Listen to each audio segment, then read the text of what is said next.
también con las personas, ¿no? Entonces listo, listo, bebesotas de luz. Esto es básicamente en la división funcional, ¿no? Pues bien, vamos a hablar ahora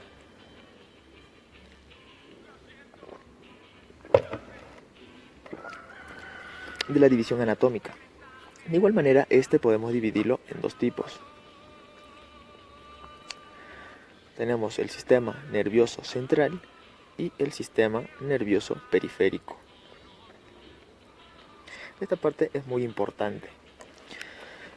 Es de hecho muy importante. Vamos a ver que el sistema nervioso central como es anatómicamente, solo vamos a mencionar las estructuras que abarcan, ¿no? Ya que es una división meramente estructural, meramente anatómica,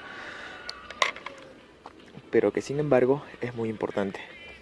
A nivel del sistema nervioso central, vamos a ver que encontramos básicamente dos estructuras. Básicamente digo, ya que vamos a ver que cada una estructura vamos a estudiarla de manera aislada y más detallada a lo largo de las siguientes clases que vamos a ir avanzando. Entonces tenemos que el sistema nervioso central va a ser aquel que va a estar contenido. Bueno, mejor menciono los elementos, ¿ya? Entonces bien, tenemos lo que es el encéfalo, es decir, en significa, bueno, dentro, encéfalo, y céfalo pues es cabeza, no es todo lo que está dentro del neurocráneo, y la médula espinal.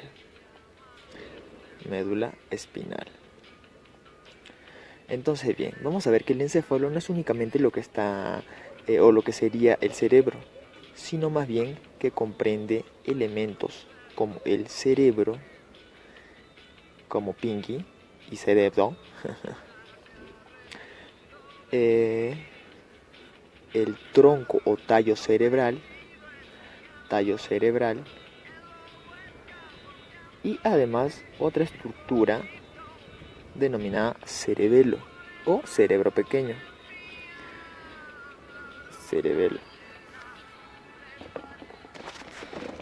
Entonces bien, anatomistas, ¿cómo dicen que les va la vida? Pues bien, entonces vemos que el sistema nervioso central está compuesto por el encéfalo, la médula espinal. Recordemos, el encéfalo está compuesto por todo lo que está contenido en el neurocráneo, es decir, el cerebro, el tallo cerebral, que por cierto está compuesto por tres estructuras, de las cuales son el mesencéfalo, el puente de Barolio o protuberancia anular y la médula oblongueada, y pues el cerebelo. Y tenemos también a la médula espinal. Entonces, anatomistas, ahora vamos a ver lo que es el sistema nervioso periférico.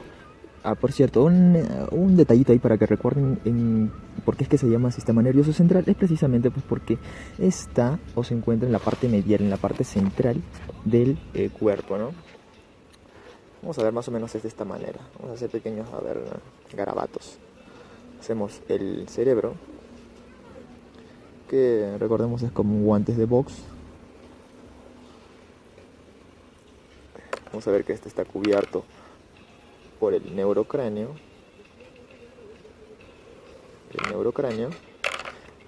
Bueno, estamos hablando del sistema nervioso central, ¿ya? Vamos a ver que por acá está el cerebelo. Por acá está el tronco o tallo. Y que se continúa pues con la médula, ¿no? La médula espinal, que va a estar dentro del conducto raquídeo de la columna vertebral. Entonces vamos a ver más o menos es así. Su espinita. Entonces vamos a ver que está en una línea media, ¿no? Una parte central. Si vemos el cerebro, si vemos el ser humano, está en esta posición, ¿no? En esta posición. Vamos a ver ahí.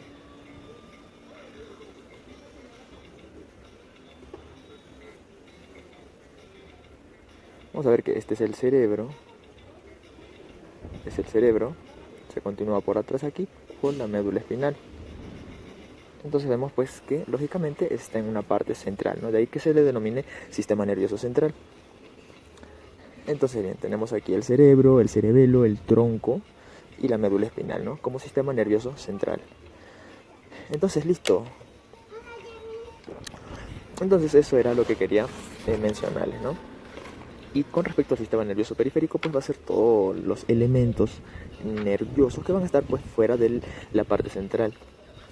Y entre estos solamente encontramos, solamente no, son estructuras muy complejas, ¿ya?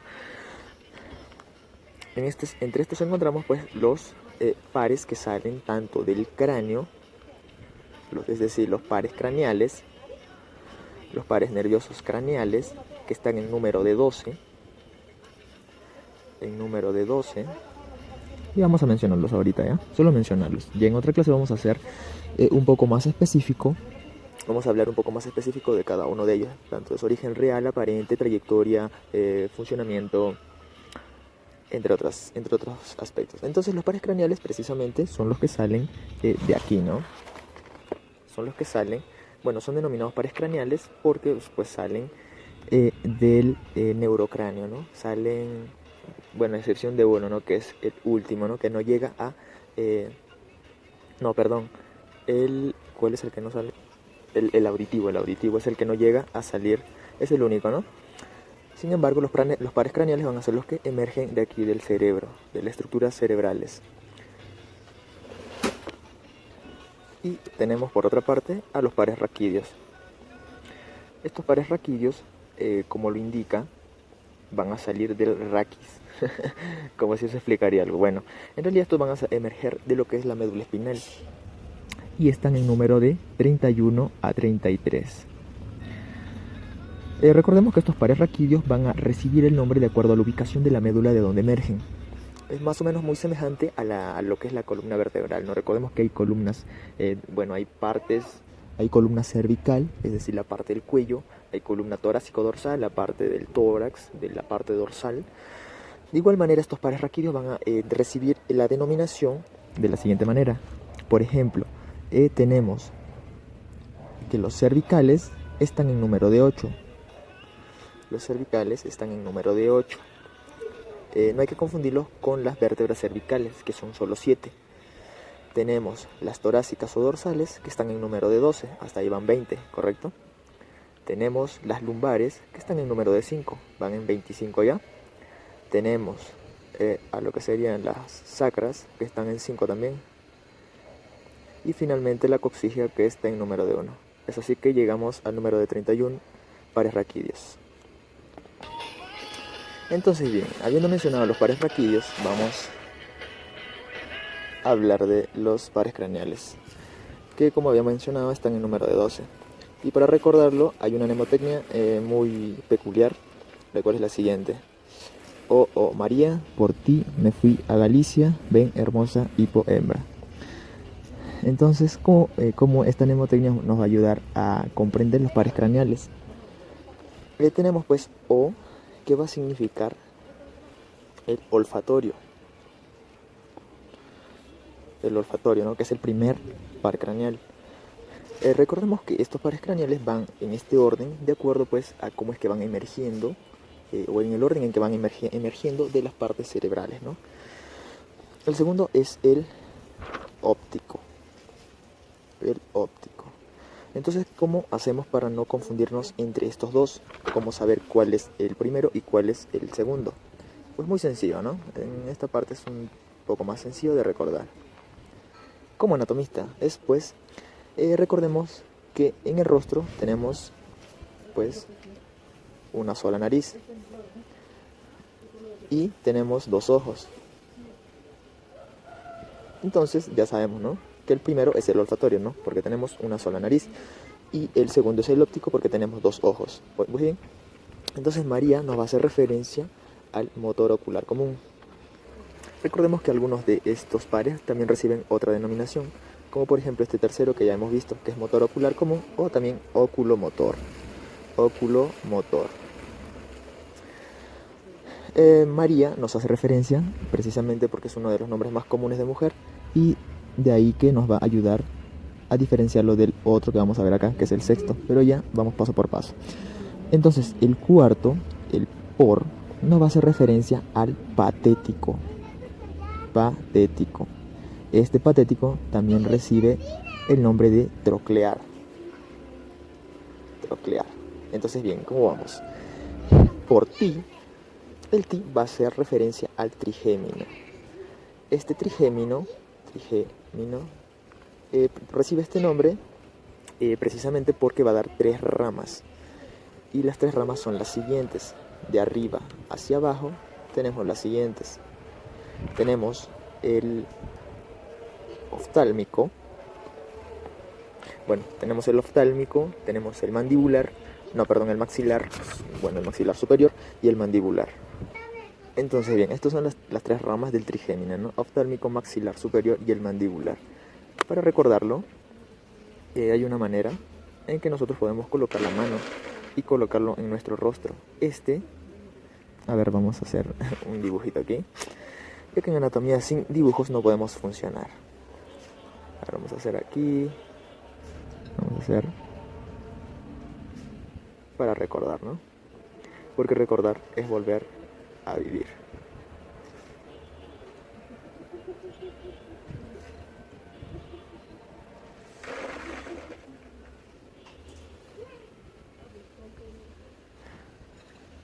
Entonces, bien.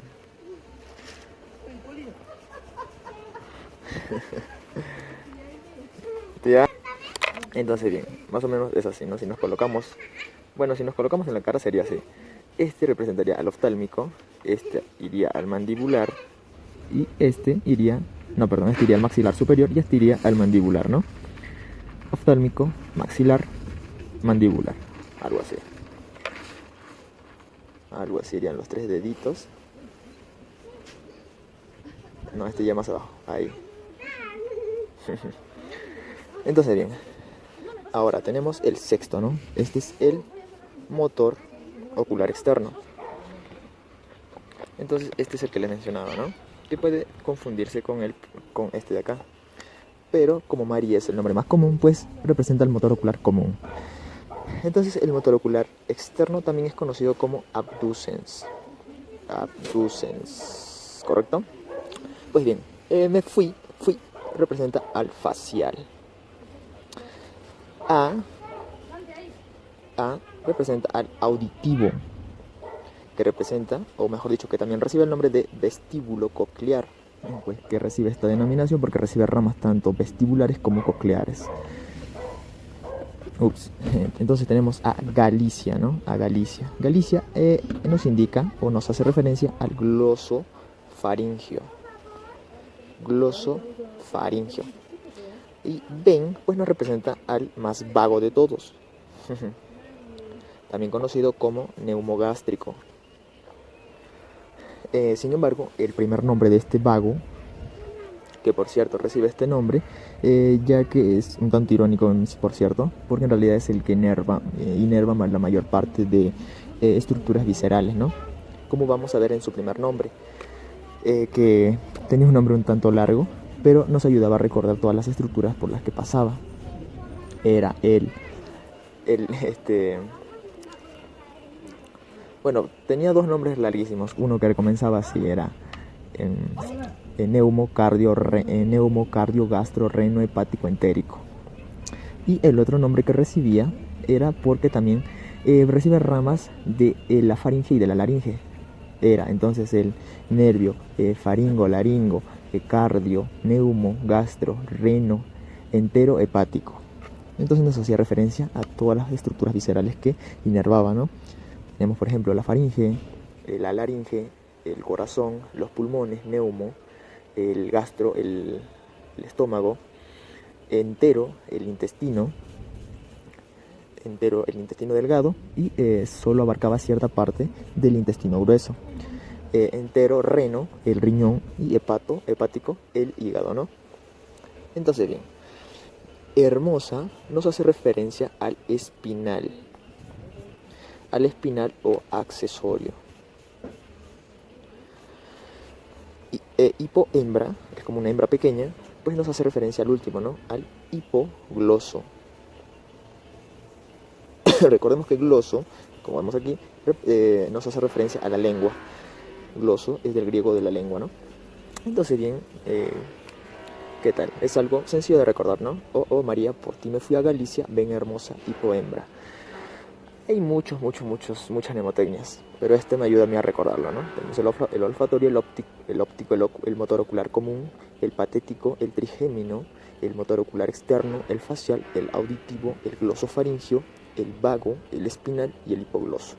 Entonces estos son los pares craneales, ¿no? Están en número de 12. Entonces bien, anatomistas, ahora vamos a pasar a explicar ya otra parte de la neuroanatomía. Bueno, no en otra parte, sino vamos a continuar. Ya terminamos con la división, así que, bueno, mencionarles también que si bien hay una división tanto anatómica como funcional, como vemos aquí, tenemos que hacer un énfasis claro aquí, que ambos trabajan conjuntamente, son inseparables, indisociables. Vamos a colocar acá, indisociables, indisociables. Es decir, trabajan muy relacionados, ¿no? De hecho, hablando anatómicamente, ambos no pueden trabajar sin el otro. Es más, ni siquiera están separados como tal. Tienen una función conjunta. Pues bien, continuemos. Vamos a continuar hablando de lo que sería las funciones generales del sistema nervioso.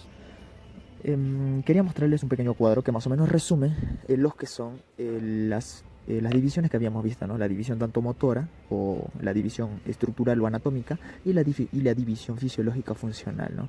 En una habíamos visto pues en la división estructural que acontecía en un sistema nervioso central y en un sistema nervioso periférico.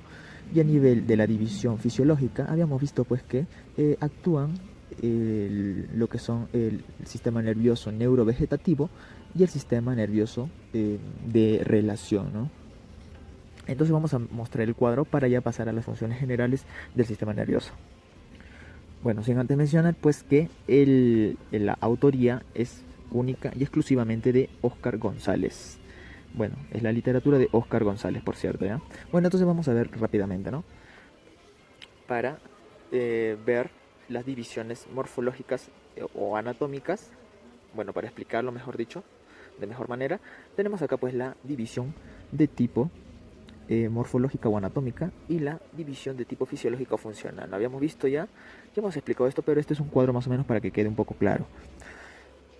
Entonces, vemos que a nivel de la división morfológica o anatómica tenemos el sistema nervioso central, que está comprendido por el encéfalo y la médula espinal. El encéfalo, no, como habíamos visto, no solamente comprendía solo el cerebro, sino como vemos aquí, comprende todas estas estructuras, ¿no? Que ya hemos mencionado, ¿no? El cerebro, que es por cierto con los hemisferios cerebrales, que comprende básicamente lo que es el telencéfalo. Y el diencéfalo, pues la mayoría de elementos del tálamo, ¿no? Elementos talámicos. Tenemos también el cerebelo y el tronco encefálico, que como habíamos visto no solamente es un único elemento, sino que consta de tres elementos. Tenemos de abajo hacia arriba, o sea hacia la cabeza, es la médula oblongada o bulbo raquídeo. Tenemos el puente anular o protuberancia, el puente Barolio o protuberancia anular, y el mesencéfalo, ¿no? Que corresponden al tronco encefálico, y la médula espinal correspondiente mismo al sistema nervioso central. Sistema nervioso periférico también habíamos visto como los nervios y ganglios.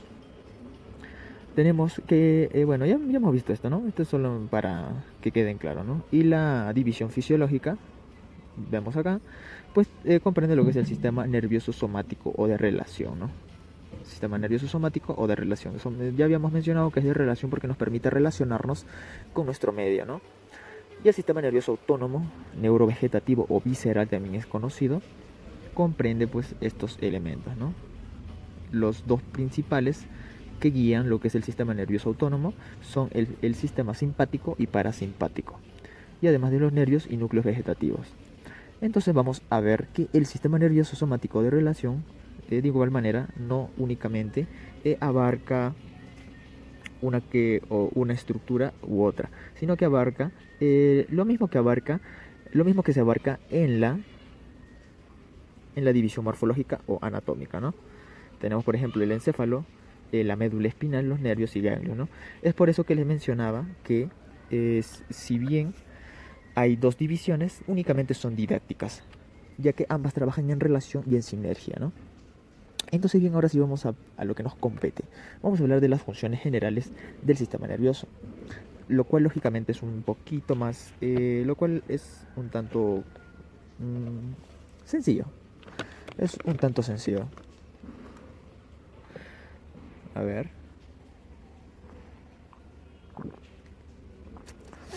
Entonces, hablando de las funciones generales del sistema nervioso, tenemos que mencionar pues que este compete o abarca funciones muy complejas y variadas, ¿no? Ya vamos a ver por qué. Compete funciones muy complejas y variadas. Pero, ¿qué pasó? Bueno, se acabó la música. Entonces, vamos a ver que estas funciones que va a cumplir el sistema nervioso, lógicamente son complejas, ¿no? Ya que es el encargado pues de que nosotros podamos realizar todo lo que hacemos, ¿no? Todo el procesamiento que nosotros hacemos, todos los movimientos, todas las percepciones, etcétera, todo es debido al sistema nervioso. Entonces, más o menos todo con lo que respecta a las funciones del sistema nervioso están dirigidas en base al estímulo. ¿Y qué es el estímulo, mi estimado? El estímulo, esto que tenemos acá. El estímulo no es más que la información que llega a los centros nerviosos, o sea, es la información que llega y pueden ser de tres tipos, pueden ser físicos, pueden ser químicos y pueden ser psíquicos. Eh, Todos estos pueden cambiar, pueden modificar, pueden hacer cierta toxicidad, es decir, pueden realizar cierta modificación fisiológica en el tejido sobre el que actúa. Bueno, tejido o órgano o glándula, ¿no? Entonces, vamos a ver que actúa de acuerdo a la información que en forma de estímulo llega al cuerpo a partir de unos receptores. Entonces funciona de esta manera. El estímulo llega al cuerpo a partir de los receptores, ¿no? Que están esparcidos por todo el cuerpo. Estos receptores pueden ser tanto externos como internos, es decir, pueden ser exteroceptivos o propioceptivos, ¿no? Ya que puede haber de manera externa, por ejemplo, un estímulo como este. Yo siento esto porque viaja de manera aferente por vías que ya vamos a ir explicando más adelante. Esto sería un estímulo, ¿no? Un estímulo físico, en el cual va a viajar este estímulo, esta información, pero con este nombrecito, o sea, de estímulo. Esa información vamos a decirle estímulo. Y digamos, si yo tengo un dolor a nivel hepático por una dolencia, pues va a llegar de igual manera, hay receptores, ¿no? Que van a enviar esta información, es decir, este estímulo, también puede ser físico, hacia lo que van a hacer el centro, es decir, el sistema nervioso central. Entonces, a partir de los receptores que van a lógicamente recepcionar este estímulo y va a dirigir lo que es la información como un impulso nervioso. Es decir, a través del impulso nervioso es que estos receptores van a dirigir este estímulo, o sea, esta información, hacia el sistema nervioso central, el cual se va a encargar de procesar, pues el cual se va a encargar de ordenar, de analizar, de asimilar toda esta información y de esta manera enviar una respuesta coordinada, ¿no? Una respuesta integradora, una respuesta lógica, una respuesta que va a enviar a partir o a través de unos medios efectores o motores, ¿no?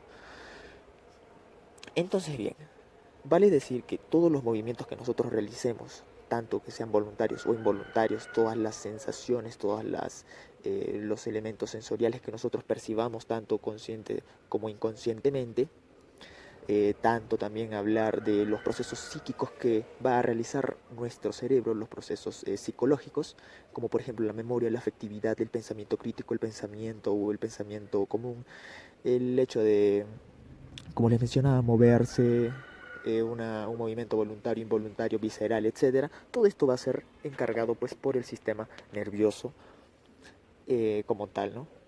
En todo caso, como síntesis, bueno, en realidad, eh, todo esto que va a realizar el sistema nervioso va a ser desempeñando tres funciones básicas, ¿no? Que va a ser la coordinación, integración y finalmente el más importante, la asociación.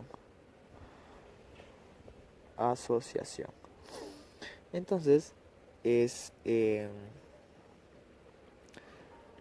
bueno, todos los elementos que mencioné, todos los procesos que realiza el sistema nervioso, pues eh, lo desempeña bajo estas funciones, ¿no? De coordinar, de integrar y asociar, ¿no? Que por cierto es la característica más elevada en el ser humano, es de acá, la asociación. Vamos a ponerle un subrayito. La asociación como característica primordial de estos tres sistemas. Entonces, sintetizando un poco las funciones generales del sistema nervioso, vamos a ver pues que este funciona de manera perceptiva a partir de lo que son los elementos efectores, ¿no? Es decir, va a percibir, como vemos acá, a partir de receptores, por intermedio de vías sensitivas, ¿no? O aferentes, que van a dirigir lógicamente el estímulo hacia un centro regulador y va a cumplir las funciones. A ver, vamos a escribirlo mejor, ¿ya? Creo que es mejor escribirlo. Entonces, vamos a ver acá que funciona perceptivamente. Entonces, funciona perceptivamente a través de las vías sensitivas o sensoriales. Y vamos a ver que funciona de manera accionaria o de función. O sea, vemos que uno es el que va a recibir percepción, por eso se dice que se da por las vías sensitivas o sensoriales, y el otro es accionaria o de función, ¿no? Es decir, el que se va a encargar de dar una respuesta, ¿no? Y este funciona a partir, pues, lógicamente, de las vías motoras, o denominadas también eferentes. Estas vías motoras o eferentes, de igual manera, van a integrar, a ver un momento, bueno, entonces va a integrar también lo que serían las funciones intelectuales superiores. Las funciones intelectuales, lógicamente, como había mencionado, las psíquicas, ¿no? Entonces, vale mencionar, pues, que en realidad la función, básicamente cumple tres funciones, lo que es el sistema nervioso. Cumple la función sensitiva, vamos a poner acá,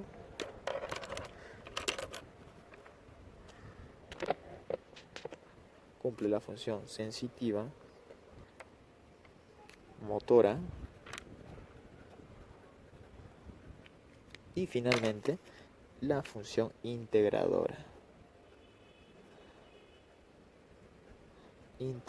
Ya que integra pues los distintos mecanismos que funcionan a nivel de este.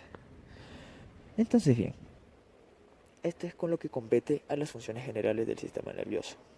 Ahora vamos a hablar de la estructura del sistema nervioso. Vamos a hacer acá nada más un pequeño subtítulo, ¿ya? Estructura